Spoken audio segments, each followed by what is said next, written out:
This is Cerebral Cinema. Movies of the mind. Here's another in NBC's great parade of new shows.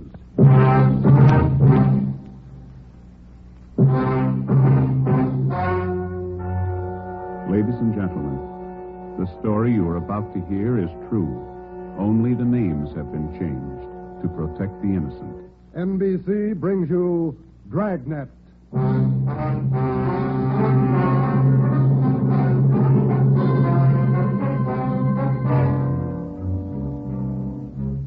You're a detective sergeant. You're assigned to homicide detail.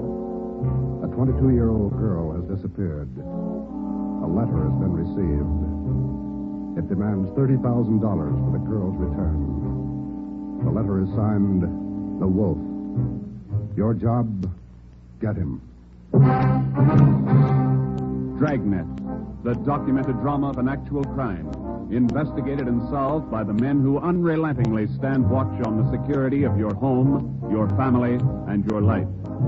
For the next 30 minutes, in cooperation with the Los Angeles Police Department, you will travel step by step on the side of law through an actual case transcribed from official post files.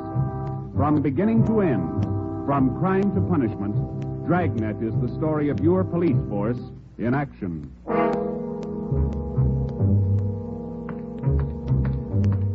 It was Tuesday, October 18th. It was cloudy in Los Angeles. We were working the night watch out of homicide. My partner's Ben Romero. The boss is Ed Backstrand, chief. My name's Friday. I was on the way back from the stats office, and it was 3:26 a.m. when I got to room 42. Homicide. Got those mugs you asked for, Joe. Here they are. Thanks, Harris. Backstrand leave yet? In a minute, I'm going out with him. What's the address out there, the Sullivan place? 814 Castro Boulevard. You go straight out Santa Monica, take a left at Castro. I remember. You ready, Chief? Yeah. Friday, you call Romero yet? Right now. Get on it. This one we don't fool with. Yeah. Come on, Harris.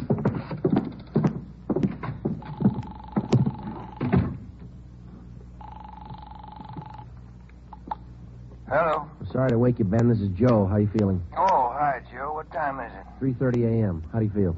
Oh, a lot better. Be back to work tomorrow. You'll be ready in 20 minutes? I'll pick you up. 20 minutes. Okay, what's up? You remember Martin Sullivan, vice president of the Third National Bank? Sullivan?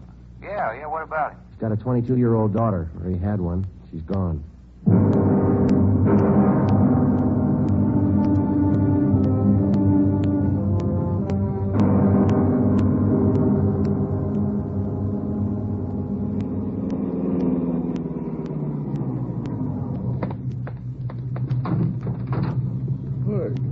Good time, Joe.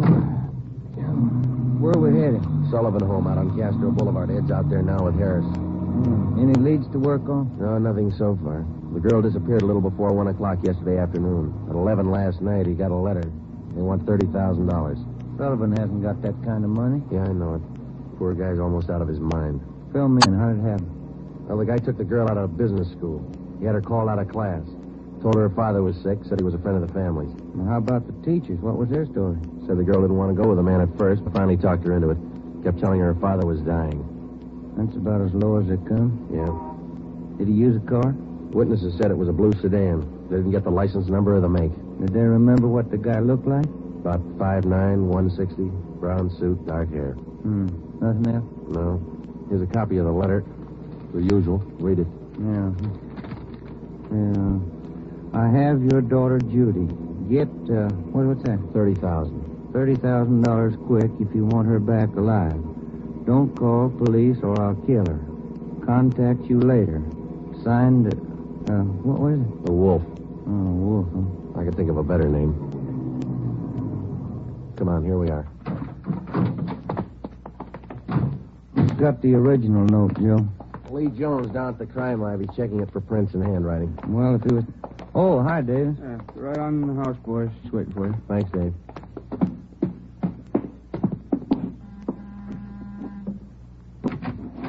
Hi, Joe. Ben, in the living room. Thank you. That's the way I see it, Mr. Sullivan. Now, you understand exactly what you have to do? Yes, sir. I'll do as you say. All right. Here are the two men who'll help you. Sergeant Friday and Sergeant Romero, homicide. Yes, sir. Hi, How do you Mr. do? Sullivan. I do. Mr. Backstrand, are you sure about all this? He might get frightened. He might do something to Judy. Believe me, Mr. Sullivan, it's the only way. I know how you must feel, but we can't do anything else. Oh, all right, I want to see Mrs. Sullivan first. I'll be ready in a moment. Any developments? Yeah. Come on back in the dining room. There it is on the table. Second note from the guy. Telegram. When'd this come? About half an hour ago. Guy phoned it into Western Union from a public booth. Couldn't trace it. Let's see. Yeah. Be at Elysian Park, 5 o'clock this morning, near Balkan Drive. Come alone. Bring 30,000. Will return girl. Don't tell cops. Kill her if you do. The wolf. 4 a.m. now, Skipper. Not much time. I know it. We'll have to do as he says. No other way. Then Sullivan's going out there alone? You're going with him, you and Romero. You'll be hidden out in the trunk of the car. Any plan? Get him. That's all. Ben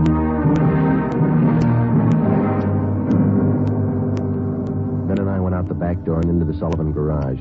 We jammed ourselves into the trunk compartment, and Harris closed the door on us. The latch was fixed so that the door could be pushed open from the inside. A few minutes later, Mr. Sullivan came out, got in the car, and we drove off.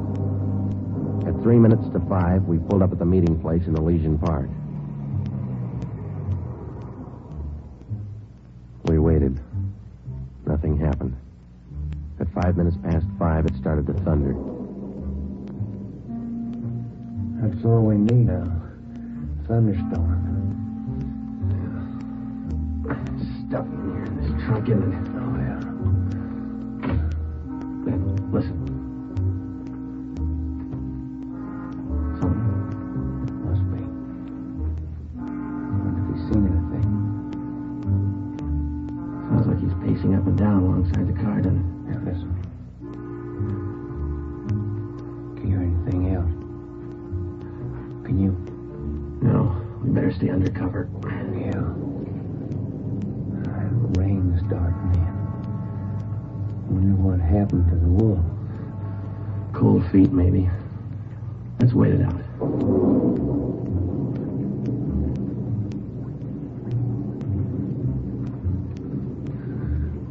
Joe. Yeah. What time you got now? Move over, but let me get my watch up. Yeah. A little past 5:30. Sergeant. Mr. Sullivan? Yes. Do you think he's coming? It's late.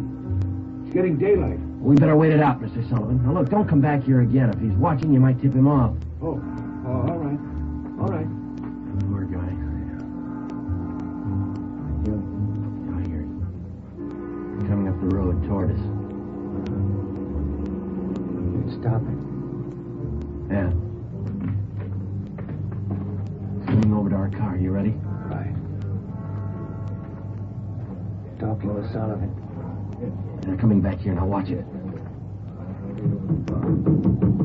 Sandy, Romero?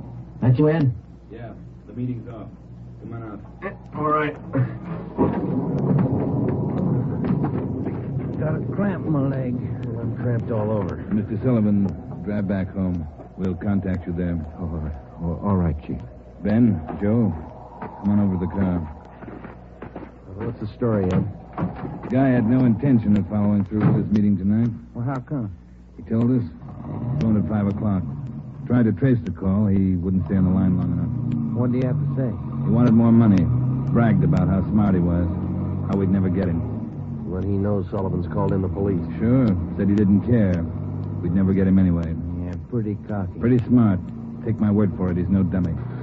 Control 1 to 80K. Control 1 I'll get it. 80K. 80K to Control 1. 80K to Control 1. Go ahead. 80K, go to your office, code 3. Go to your office, code 3. K Major 670. All right, Romero. Let's roll. More than 12 hours had passed since word of Judy Sullivan's disappearance had been phoned in a homicide. During that time, an all-points bulletin containing the descriptions of the suspect, his car, and the girl had been sent out on the teletype to law enforcement agencies throughout the area. The same descriptions were broadcast over the police radio every hour. The Sullivan home had been placed under strict surveillance, and Mr. Sullivan instructed not to contact the suspect without knowledge of the police. He'd raised almost $10,000 in cash to buy him off. The serial number on each one of the bills had been copied by a police stenographer and then rechecked by a homicide officer. So far, the Wolf, as he called himself, had made 3 separate contacts, but he'd covered his tracks well. We knew that he was somewhere in the city, 500 square miles of it, and we knew we had to find him fast. It was 18 minutes past 6 when we got back to homicide. Hi, Chief. Fellas. You got something for us, Mac? Here, this letter. Special delivery. Came in about 25 minutes Can ago. I see that, Mike? Yeah, that's him. According to the postmark, he must have mailed it right after he grabbed the girl. Listen to this. Stay away from Sullivan. If the kid's found dead, it's your fault. Stay away, the Wolf. All right, Mike. Get it over to the crime lab and have Lee check it for prints. Right, Chief. Will you find any prints on the second note, Mike? 2. Running through R&I now. Friday, Romero, get down there and see if they got a make. I'll call out the Sullivans and check with Harris. Right, Ed. Let's go, Ben. Who's watching the Sullivan house beside Harris? Carpenter and Davis. Backstrand's afraid the girl will try to make a deal with the guy. Has he tried it yet? No, he hasn't yet. You couldn't blame him if he did. Worried sick. Oh, yeah. Here we are. Hi, fellas. Just coming down to see you. You got something, Larry? Those 2 prints Lee Jones listed off that letter got a make on them from the single print file. That's good, Larry. Let's see, huh? There it is. Pull the whole package on them. Donald Alfred Kiefer. Looks like a real bad one, doesn't he? Donald Alfred Kiefer, male, Caucasian, age 29, 5 feet 8 inches, 170 pounds, brown eyes, dark brown hair. He had 1 previous arrest for forgery in Los Angeles 10 months before. Kiefer's occupation at the time of his arrest was listed as bank clerk at the Third National Bank. Ben went back into the files and pulled the crime report. Then we called Ed Backstrand. There's the answer, Skipper. At the time Kiefer pulled that forgery job at the bank, Mr. Sullivan was one of the vice presidents. Go on. Sullivan was the one who preferred charges against Kiefer and saw that he was prosecuted. Where's this Kiefer now? Let me see. He was placed on probation, and on May 16th this year, he returned to his home in Omaha, Nebraska. That's 1380 Mackinac Avenue. All right, Romero. Get Omaha on the phone and have them check out Kiefer. Right, Skipper? Friday, take Kiefer's package and this note down to Don Myers. Have him check the handwriting. And get over to the crime lab and see what Jones lifted off that last letter we got. All right, Ed. The faster we work, the faster we'll put this guy behind bars. Now move.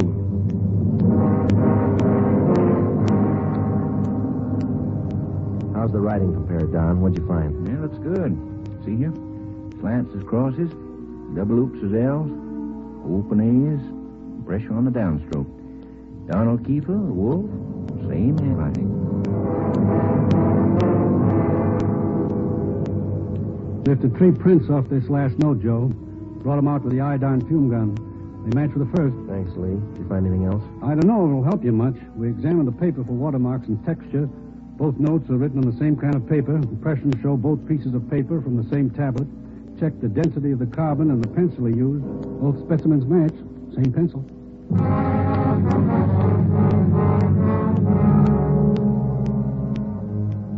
By mid-afternoon, Donald Kiefer's description had been broadcast throughout the area. Bulletins were dispatched to all departments, and an APB was teletyped to the entire state. Men were stationed at every post office in the city to watch for notes that might come through the mail. The bus depots, railroad terminals, the airports, and all the main roads leading out of the city were under strict surveillance. The entire Los Angeles area was broken down into single square-mile districts, and a house-to-house canvass was started. A squad of men were assigned to cover each square mile. Outlying towns and cities were requested to do the same. By 5 o'clock that afternoon, the greatest dragnet operation in the history of the city was underway. We were sure Donald Kiefer was somewhere inside. At 12 minutes past 5, Ben got the call back from the Omaha police. Yeah, I got it. 6 X-ray 419. Nebraska plate, right. Well, thank you a lot. Yeah, bye. They had a make on the car. Lots more. The Omaha cops are looking for Kiefer, too. Want him for a robbery there 2 months ago. Yeah? In that robbery, he used a stolen 1939 blue sedan. Nebraska license plate, 6 X-ray 419. Well, how about his family and his friends back there? They all been checked? Yeah, they said Kiefer left Omaha about 6 weeks ago. Didn't know where he was heading. Well, get that car description to communications, huh? APB, teletype, and broadcast. I'll tell Ed. Yeah, right, Joe. Right in, Romero. Yeah, Ed. What are you tied up with? We just got a call from Omaha. A make on Kiefer in the car. Give it to me. You two get out to the Sullivan house fast as you can. See Harris. What's happened, Skipper? Martin Sullivan's disappeared.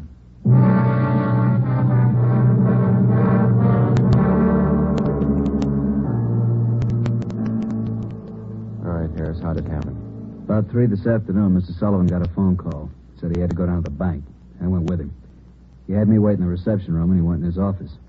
After waiting 10 minutes, I got suspicious and went in. He was gone. That's it. Did he get any more money? This morning, $5,000. Did you get the serial numbers off the bills? Yeah. shouldn't have let him get out of my sight. Forget it. Right now we've got to find out where he's gone to meet Kiefer. Did you talk to Mrs. Sullivan about it, Harris? She says she doesn't know anything about it. Let's try her again. Come on, let's go inside. All right, fellas. Hi. Where's Miss Sullivan, Dave? Back in the sitting room lying down. Doctor's with her. Come on. What time it been? 6:35. I'll get it. Hello? Where are you? Oh. Where are you now? Where are you now? We'll be right out. That was Martin Sullivan. He met with Kiefer out in Laurel Canyon. Did he get his daughter back? Yeah. Wrapped in newspapers.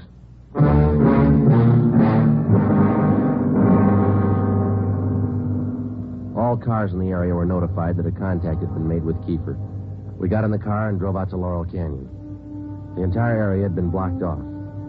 We found Martin Sullivan standing in the middle of the road at the end of East Winding Way.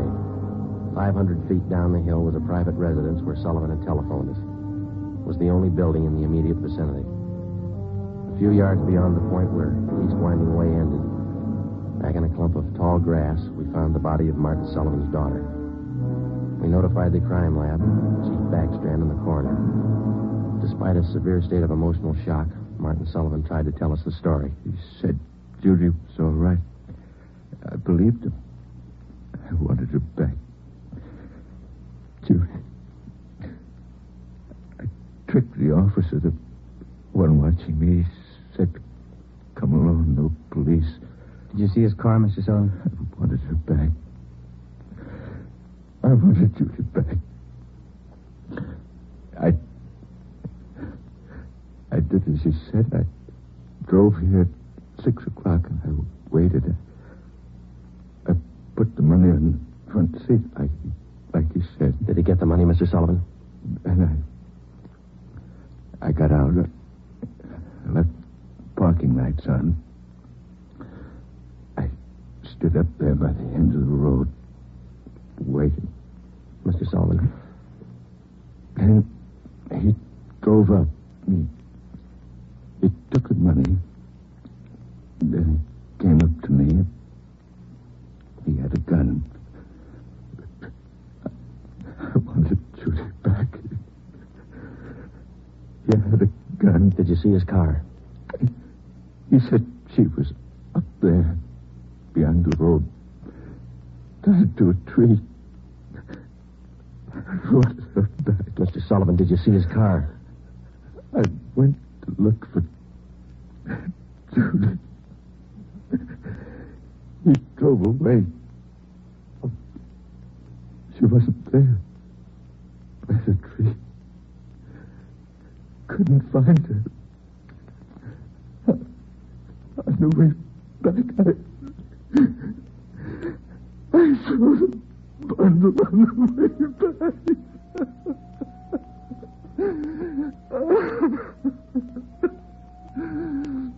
Let me find it. You. Let me find it.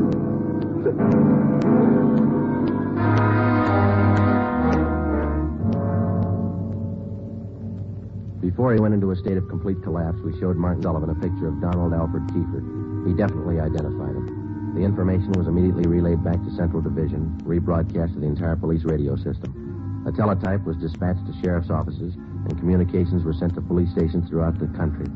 The house-to-house search throughout the entire city intensified. The dragnet in which we hoped to trap Donald Kiefer was drawing slowly inward. It was 12 midnight. Next Street, Sullivan girl murder. Next Street, read all about it. Citizens join search for killer. Friday, did the papers get a list of the numbers on that ransom money? Yeah, got them in the final night edition. 2.5 pages of serial numbers. Gave it a big spread. Look at these pictures of Kiefer here, all over the front page. The more the better, Romero. I hope this town never forgets that face. Good reminder. You don't make deals with killers. Hi, fellas. Come on over. Find anything yet, Lee? I'm checking over these towels here. Found them wrapped around the girl's body, inside the papers. Funny thing about those papers, What's that, Lee? they're all yesterday's. Every story about the girl's disappearance has been clipped out. Maybe the guy's making up a scrapbook. How about the towels, Jones? Any laundry marks? Not a one so far, Ed. Every one of them was clipped off. Pretty smart. The morgue post the body in? They're doing it now. Nasty one. Yeah. Did you get any footprints or tire marks out where they found the body? Lots of them, all cast. Bossy and Taylor are checking them now. One thing. What is it, Jones? I don't know. Under the seam here. This towel. Wait a minute. Joe, that pair of snippers there. Yeah. Here you are. Thanks. That's back under the seam. There. That's one tag he missed. Any markings, Lee? Yeah. Greenway Apartments, Los Angeles.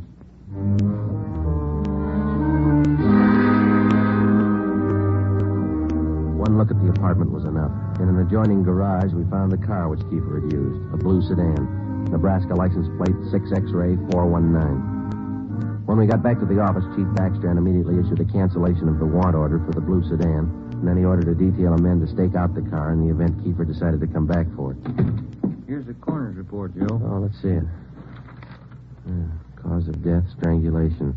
Time of death, Monday, October 18th, approximately 2 p.m. 1 hour after he grabbed her? That can't be right. Skip in his office? No, he's out for a minute. Hey, Joe, Ben, take the call off 2503, will you? Thanks, Mike. Right. Would you give me the call on 2503, please? Thanks. Hello? Yeah. Yeah, when? We'll be right over. Some of the ransom money, Ben, just showed up. Beverly and Highland. Come on.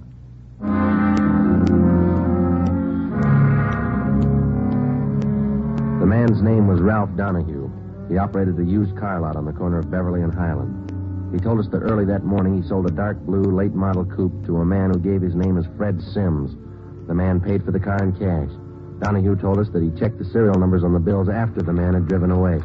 Serial numbers check out, Joe, every one of them. If I only thought to look, officer, and you know I generally do. I'm the suspicious kind anyway, but, this morning I must have been asleep. You got the full description on the car, Ben? Yeah, Joe. All right, let's get it on the air right away. I saw his mug in the paper while I was waiting for you. Too late. Sorry. Yeah, thanks.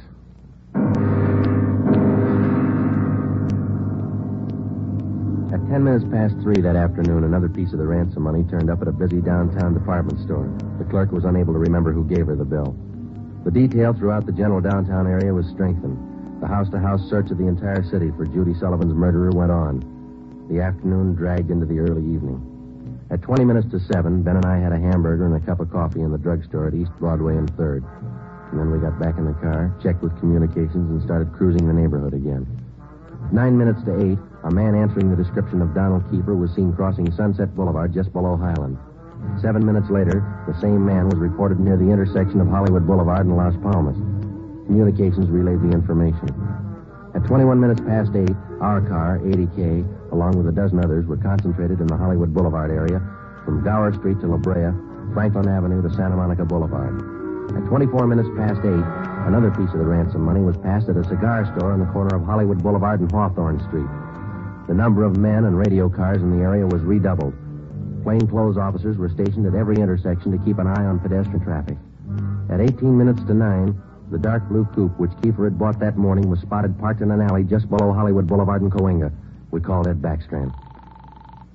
City Hall. 2503. 2503. Chief of Detectives Office, Hannah. This is Friday, Mike. Chief there? Yeah, wait a minute. Just going out the door. Ed, it's for you. Backstrand? Friday, Ed. Just spotted Kiefer's car, the one he bought this morning, parked in an alley off Cahuenga. Harris and I are on our way up there now. We'll take care of the car. You take care of this call. Just came in. What do you got? The theater on the corner of Hollywood Boulevard and Fairview. The girl in the box office just took in a $10 ransom bill. Yeah?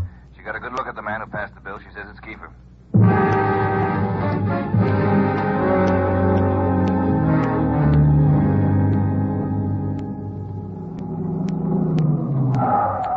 All right, Ben, come on.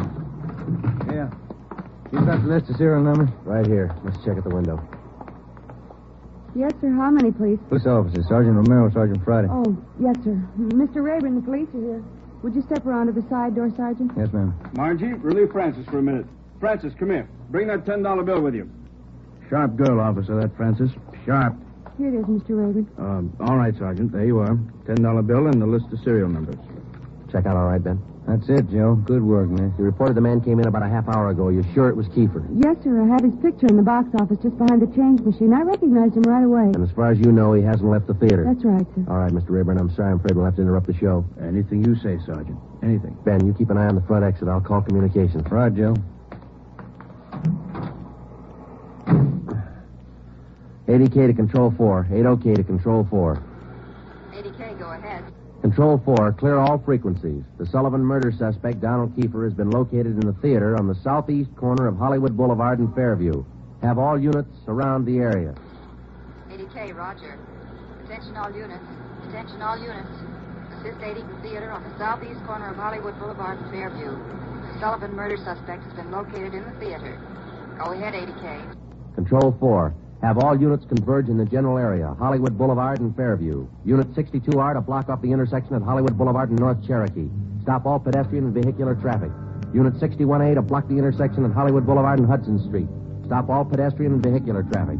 Unit 71 and 72R to block the alley behind the theater. Unit 66 and 67R to assist at main entrance to the theater.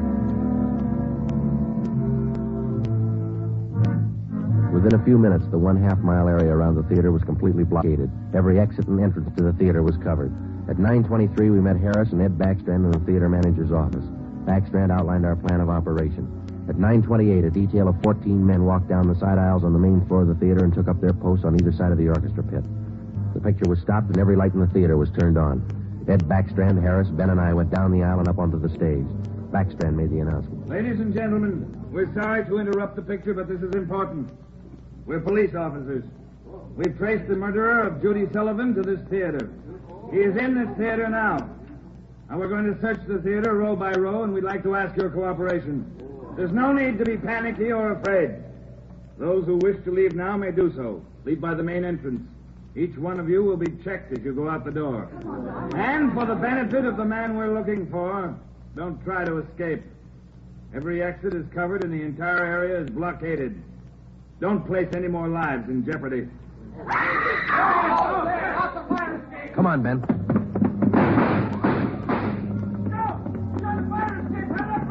Backstage, Joe. We can make it from there. All right, let's go.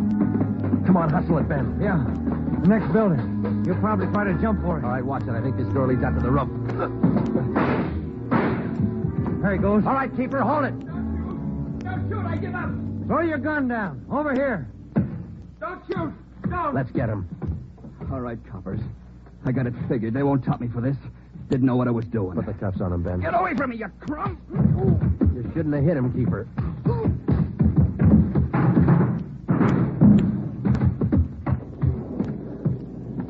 All right, Ben. Try the cuffs now. Yeah. Come on, let's get him in out of the rain. What's the hurry? Why spoil a good rain?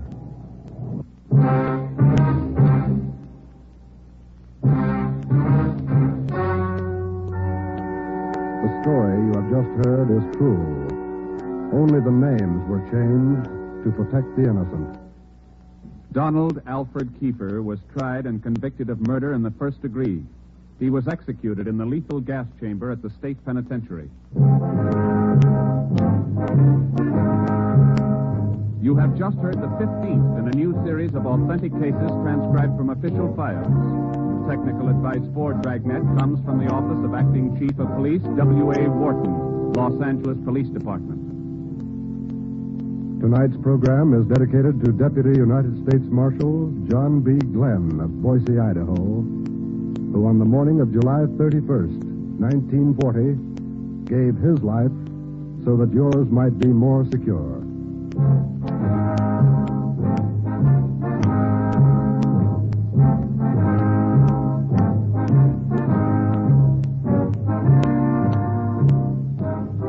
Dragnet came to you from Los Angeles. Theater Guild on the Air returns tomorrow night on NBC.